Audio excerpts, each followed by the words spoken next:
ابھی قرآن حکیم فرقان حمید سے چند کلمات مقدسہ کی تلاوت کی ہے اور آقا دو جہاں صلی اللہ علیہ وسلم کا ایک ارشاد مبارک پڑھا ہے۔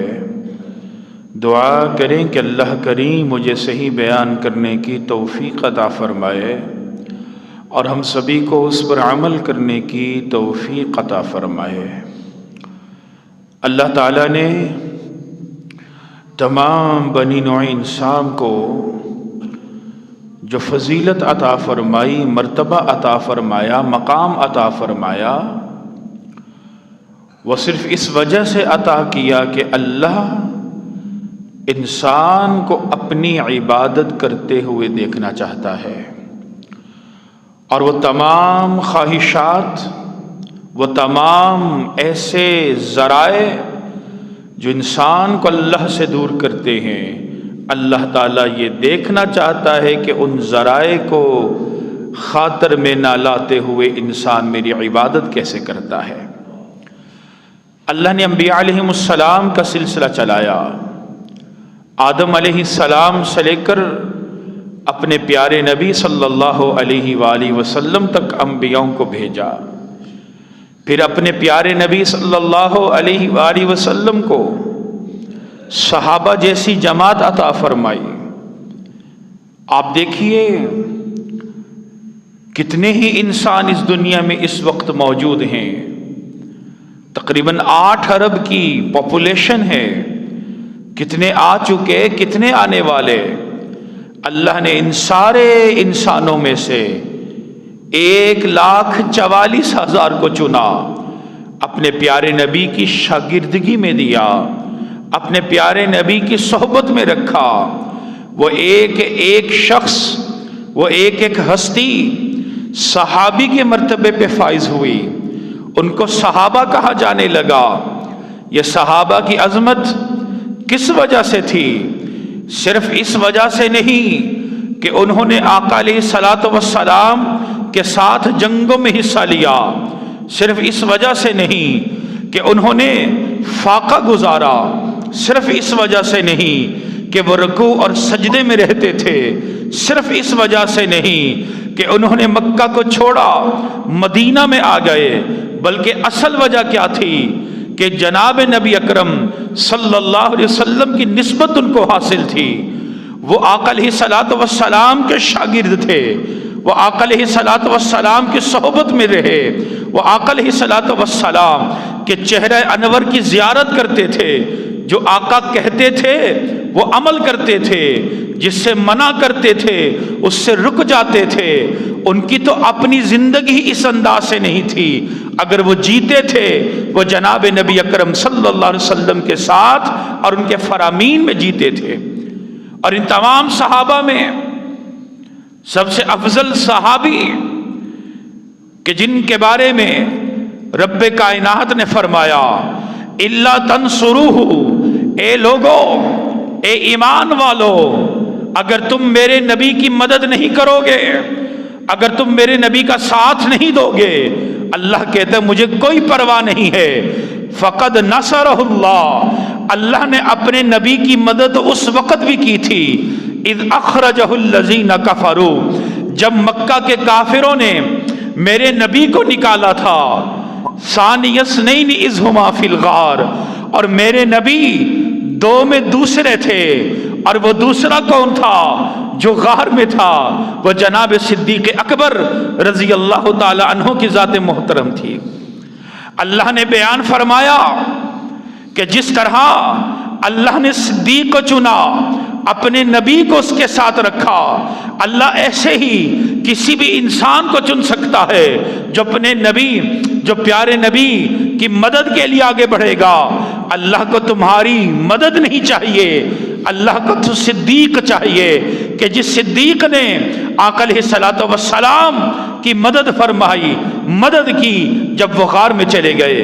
ایسے صحابی کہ جن کے بارے میں آقا علیہ الصلوۃ والسلام نے فرمایا من سرہ ان ینظرہ الی عتیق من نار، جس کو چاہیے، جو چاہتا ہے جو چاہتا ہے وہ ایسے بندے کو دیکھے، ایسے انسان کو دیکھے کہ جس کو اللہ نے آگ سے محفوظ کر دیا ہو، فَلْيَنْظُرْ اِلَىٰ ابی بکر، اس کو چاہیے وہ ابو بکر کو دیکھ لے کہ اللہ نے ابو بکر کو بھی آگ سے محفوظ کر دیا۔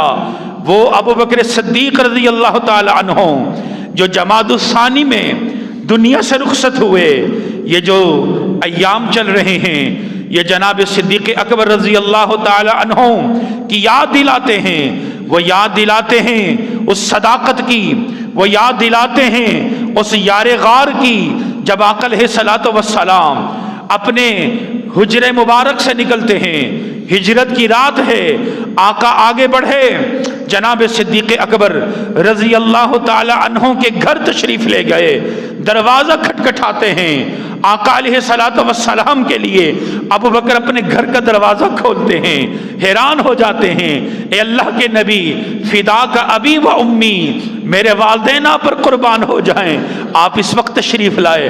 آقا فرماتے ہیں ابو بکر ہجرت کا حکم آ چکا ہے، ابو بکر صدیق ساتھ ہو لیے۔ ابن حجر اسقلانی فرماتے ہیں ابو بکر صدیق جب چل رہے ہیں آقا علیہ الصلوۃ والسلام بھی ساتھ ہیں، آگے پتھریلا علاقہ آ گیا، ابو بکر صدیق نے کہا اے اللہ کے نبی ایسا کیجئے، آپ کے لیے چلنا دشوار ہوگا، آپ میرے کاندھوں پر آ جائیے، آپ میری پیٹھ پہ سوار ہو جائیے، میں آپ کو اٹھا کر آگے لے جاتا ہوں۔ ابن حجر اسقلانی رحمت اللہ علیہ فرماتے ہیں، فرمایا کہ وہ منظر اس کائنات نے پہلی بار دیکھا کہ جب جناب صدیق اکبر رضی اللہ تعالی عنہ ہیں اور ان کے اوپر ان کے پیٹھ پہ سوار ہیں جناب نبی اکرم صلی اللہ علیہ وسلم ہیں، گویا کہ صداقت پر نبوت کا بوجھ ہے۔ ابو بکر صدیق آگے بڑھتے ہیں، غار میں تشریف لاتے ہیں، غار کو صاف کرتے ہیں، ایک بل پہ ہاتھ رکھتے ہیں، کچھ احادیث میں آتا ہے پاؤں رکھتے ہیں، ابو بکر صدیق اندر ہیں، آقا علیہ الصلوۃ والسلام کا چہرہ انور ابو بکر صدیق کے جھولی میں ہے، اور اچانک ایک سانپ ڈنگ مارتا ہے، ایک درندہ، ایک حشرات الارض میں سے، بعض علماء نے بچھو کا لکھا، بعض نے سانپ کا لکھا، اس نے ڈنگ مارا، صدیق اکبر رضی اللہ تعالی عنہ کی آنکھوں میں آنسو آ گئے، لیکن آپ نے حرکت نہیں کی کیونکہ آپ کی جھولی میں جناب نبی اکرم صلی اللہ علیہ وسلم کا چہرہ مبارک ہے، وہ چہرہ کہ جس کی زلفوں کی قسم قرآن کھاتا ہے، وہ چہرہ جس کی نورانیت کی قسم اللہ کھاتا ہے، وہ چہرہ جس کے لبوں کی قسم اللہ کھاتا ہے، وہ چہرہ جس کے دانتوں کی قسم اللہ کھاتا ہے۔ صدیق اکبر رضی اللہ تعالی عنہ اس چہرے مبارک کو دیکھ رہے ہیں، اچانک آنسو نکلتے ہیں، پانی کے قطرات نکلتے ہیں، وہ آنسو کے قطرے کہاں پر گرتے ہیں؟ علماء فرماتے ہیں وہ غار میں بھی گر سکتے تھے، وہ مٹی پر بھی گر سکتے تھے، وہ پتھر پر بھی گر سکتے تھے، لیکن جب وہ نیچے گرتے ہیں وہ جناب نبی اکرم صلی اللہ علیہ وسلم کے چہرے مبارک پر گرتے ہیں۔ اتنے محترم آنسو ہیں کہ جن محترم آنسو کے لیے اللہ نے کس چیز کو چنا؟ اس چیز کو چنا کہ جس کی قسم رب کائنات نے کھا لی۔ ابو بکر صدیق رضی اللہ تعالی عنہ یہ ساری نسبتیں کیسے حاصل ہوئی؟ کیونکہ یہ آقا علیہ الصلوۃ والسلام کے ساتھ مل گئے، جو حضور سے ملا وہ افضل ہوا۔ ابو بکر تھے، آقا سے ملے صدیق بنے، عمر تھے، آقا سے ملے فاروق اعظم بنے، عثمان تھے، آقا سے ملے ذوالنورین بن گئے، علی صرف علی تھے، لیکن جب آقا کی نسبت ملی اسد اللہ الغالب بن گئے۔ تو یہ نسبتیں انسان کو آگے پہنچاتی ہیں۔ یہ مہینہ، یہ ایام، ان کی نسبت بھی جناب صدیق اکبر رضی اللہ تعالیٰ عنہ سے ہے، اس لیے یہ ایام بڑے محترم ہیں۔ ابو بکر صدیق رضی اللہ تعالی عنہ ایسے صحابی کہ جن کے بارے میں آقا نے فرمایا اللہ انزل اسم ابی بکر من السماء الصدیق، اللہ نے آسمان سے ابو بکر کے لیے جو لقب منتخب فرمایا ہے وہ صدیق ہے۔ ابو بکر صدیق کون صحابی تھے کہ جن کے بارے میں حضرت علی فرمایا کرتے تھے خیر الناس بعد الناس رسول اللہ صلی اللہ علیہ وسلم، ابو بکر اللہ کے رسول کے بعد سب سے بہترین انسان ہے۔ اور پھر فرمایا ابو بکر صدیق کون صحابی تھے؟ آقا نے فرمایا لو کنت متخذا من امتی خلیلا لاتخذت ابا بکر، اگر میں اپنی امت میں کسی کو اپنا خلیل بنا لیتا، اللہ کے علاوہ کسی کو اپنا ہمدرد بنا لیتا، میں ابو بکر صدیق کو بناتا، لیکن میرا خلیل اللہ ہے۔ آقا نے ابو بکر صدیق کے بارے میں فرمایا وَلَكِنَّهُ أَخِي فِي الدِّينِ وَصَاحِبِي فِي الْغَارِ، ابو بکر صدیق کون ہیں؟ فرمایا یہ میرے غار کے ساتھی ہیں۔ ابو بکر صدیق کون ہیں کہ جن کے بارے میں اللہ کے نبی نے دعا فرمائی اللہم انک جعلت ابا بکر رفیقی فی الغار، اے اللہ تو نے ابو بکر کو غار میں میرا ساتھی بنایا ہے، فجعلہ رفیقی فی الجنہ، اللہ ابو بکر کو جنت میں میرا ساتھی بنا دینا۔ کون ابو بکر؟ جن کے بارے میں اللہ کے نبی نے فرمایا لکل نبی رفیق ورفیق فی الجنہ ابو بکر، ہر انسان کا، ہر نبی کا ایک جگری ساتھی رہا ہے، ایک رفیق رہا ہے۔ آقا نے فرمایا میرا رفیق ابو بکر ہے۔ ابو بکر صدیق رضی اللہ تعالی عنہ اتنے صاحب نسبت، اتنی شان بلند کہ جن کے بارے میں آقا علیہ الصلوۃ والسلام جب اپنے آخری ایام میں ہیں، اپنے آخری ایام میں مصلی رسول پر جانے کی ہمت نہیں، طاقت نہیں، لیکن اللہ کے نبی نے کیا فرمایا؟ حضرت عائشہ صدیقہ رضی اللہ تعالیٰ عنہ فرماتی ہیں میں نے کہا اے اللہ کے نبی، صحابہ کھڑے ہیں، انتظار فرما رہے ہیں، جماعت کا وقت ہے۔ اللہ کے نبی نے فرمایا مرو ابا بکر فلیصلی بالناس، اے عائشہ ابو بکر کو حکم دو میری طرف سے وہ کھڑا ہو جائے، میرا مصلی سنبھالے۔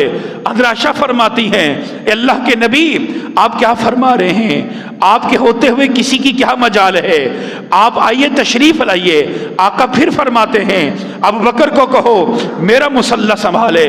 عائشہ فرماتی میں نے پھر یہ بات کہی، آقا علیہ الصلوۃ والسلام نے فرمایا اے عائشہ میرا اللہ ابو بکر کے سوا کسی کو چاہتا ہی نہیں ہے کہ وہ میرے مصلی پہ کھڑا ہو جائے، میں کیا کروں؟ اللہ مان ہی نہیں رہا، میرے مصلی پہ صرف ابو بکر صدیق کھڑا ہو سکتا ہے۔ ایسے کمال کے صحابی کہ جن کے بارے میں فرمایا جاتا ہے لا ينبغي لقوم فیہم ابو بکر ایؤم غیرہ، جس امت میں، جس قوم میں ابو بکر جیسا انسان ہو ان کے لوگوں کو ابو بکر کے علاوہ کسی امام کی تلاش نہیں کرنی چاہیے۔ کون ابو بکر؟ اللہ کے نبی نے فرمایا ما من نبی الا لہ وزیران من اہل السماء، کوئی بھی نبی ایسا نہیں کہ جس کے اللہ نے دو وزیر آسمانوں میں نہ بنائے ہوں، وزیران من اہل الارض، اور دو نائب اس کے زمین میں نہ بنائے ہوں۔ آقا نے فرمایا فَأَمَّا وَزِيرَائِ مِنْ أَهْلِ السَّمَاءِ، آسمانوں میں میرے دو وزیر ہیں، فَجِبْرِيلَ وَمِيكَائِيل، ایک جبریل ہیں ایک میکائیل ہیں، وَأَمَّا وَزِيرَائِ، اور میرے دو نائب زمین میں ایسے ہیں، مِنْ أَهْلِ الْأَرْضِ فَأَبُو بَكْرٍ وَعُمَرٍ، ایک ابو بکر ہیں اور ایک عمر ہیں۔ اور کون ابو بکر؟ حضرت عائشہ فرماتی ہیں کہ میں نے پوچھا اے اللہ کے نبی آپ کو لوگوں میں سب سے زیادہ پسند کون ہے؟ آپ نے فرمایا اے عائشہ تمہارے والد ہیں، ابو بکر ہیں۔ اب عائشہ فرماتی ہیں ایک رات چاندنی رات تھی، آسمان صاف تھا، ستارے نکلے ہوئے تھے، میں بیٹھی ہوئی تھی، میں نے آقا سے پوچھا اے اللہ کے نبی یہ جتنے ستارے نظر آ رہے ہیں ان ستاروں جتنا کوئی آپ کو ایسا بھی فرد ہے کہ جو ان ستاروں جتنے جس کے احسانات ہوں، جس کے انعامات اللہ ان پر نازل کر رہا ہو، جس کی رحمت اللہ نے ان پر نازل کی ہوں، کیا کوئی ایسا بھی انسان ہے کہ جس کی نیکیاں ان آسمان کے ستاروں کے برابر ہوں؟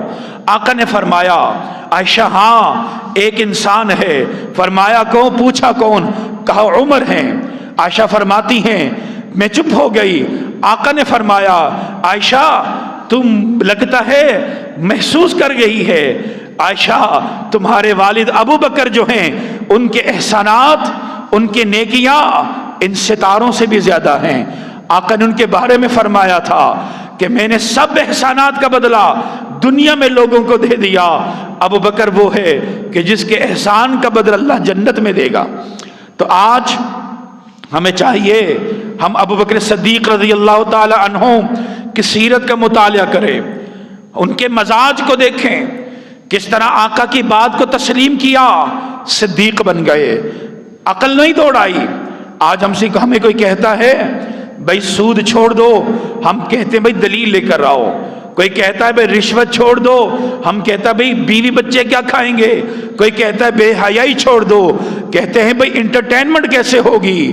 بھائی ابو بکر صدیق نے بتایا جو اللہ کے نبی فرما دیں بلا چون و چرا اس کو تسلیم کر لیا جائے، عقل کے اندر اس کو نہ دوڑایا جائے۔ اگر آقا فرما رہے ہیں کہ میں مکہ سے نکلا، مسجد اقصی میں گیا، مسجد اقصی سے نکلا، آسمانوں تک گیا، رات کے مختصر حصے میں گیا، ابو بکر صدیق نے جب اس بات کو سنا تو نے فرمایا اگر حضور نے فرمایا ہے تو یہ سچ ہوگا، کیونکہ آقا کبھی جھوٹ نہیں بول سکتے۔ تو لہٰذا ہمیں سیرت ابو بکر صدیق رضی اللہ تعالی عنہ کو سمجھنا بھی چاہیے اور اس کو فالو بھی کرنا چاہیے، پھر جا کر ہمارا ایمان بھی مکمل ہوگا اور ہمارا دین اسلام بھی مکمل ہوگا۔ دعا کر اللہ تعالیٰ جو کہا جو سنا عمل کی توفیق عطا فرمائے۔ وآخر دعوانا ان الحمد للہ رب العالمین۔